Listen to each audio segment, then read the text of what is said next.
And may her bridegroom bring her to a house.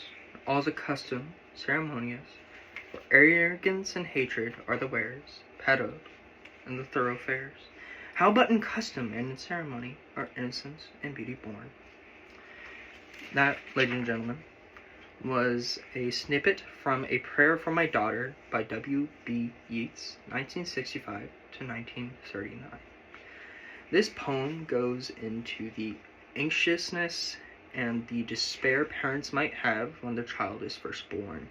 The fear you may have for your child's future as you may dwell about their future affairs and their love lives, and you hope the best for them, but sometimes you have to dwell about the possibility something bad may happen. A prayer for my daughter. Once more, the storm is howling, and half hid under this cradle lid and coverlid, my child sleeps on. There's no obstacle for Gregory Woods in one bare hill, whereby the haystacks and roof-leveling winds spread on the Atlantic can be stayed. And for an hour I have walked and prayed because the great gloom that is in my mind. I have walked and prayed for this young child an hour, and heard the sea wind scream upon the tower, and heard the arches of the bridge, and scream in the elms above a flooded stream, imagining an excited reverie that the future years had come, dancing to a frenzied drum of the murderous innocence of the sea.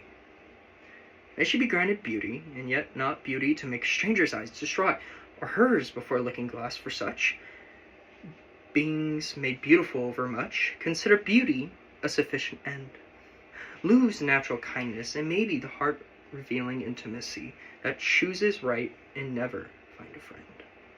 Helen, being chosen, found life flat and dull, and later had much trouble of a fool, while the great queen that rose out of the spray, being fatherless, could have her way, yet chosen a bandy-legged smith for a man.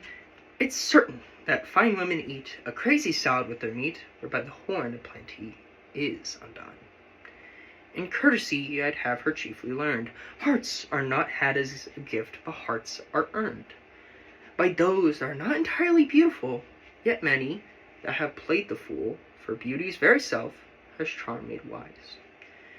And many a poor man that has roved, loved and thought himself beloved, from a glad kindness cannot take his eyes.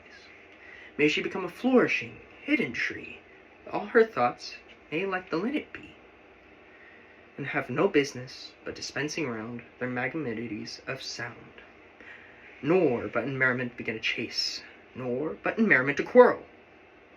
Oh, may she live like some green laurel, rooted in one dear perpetual place.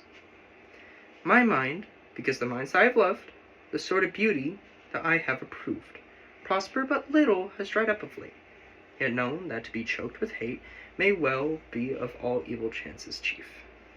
If there's no hatred in my mind, assault and battery of the wind can never tear the linnet from the leaf, and intellectual hatred is the worst. So let her think opinions are accursed. Have I not seen the loveliest woman born out of the mouth of plenty's horn, 'cause her opinionated mind bartered that horn and every good by quiet natures understood, or an old bellows full of angry wind?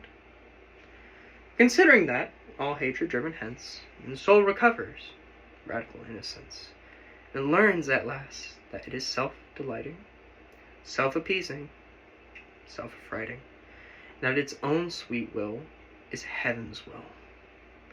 She can, though every face should scowl, and every windy chordal howl, or every bellows burst, be happy still.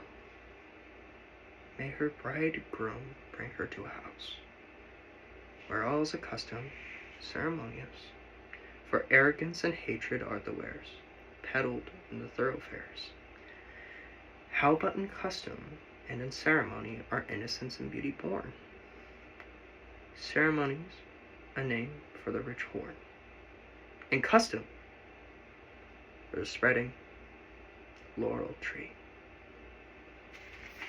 That's all. I hope you did enjoy the read. Thank you.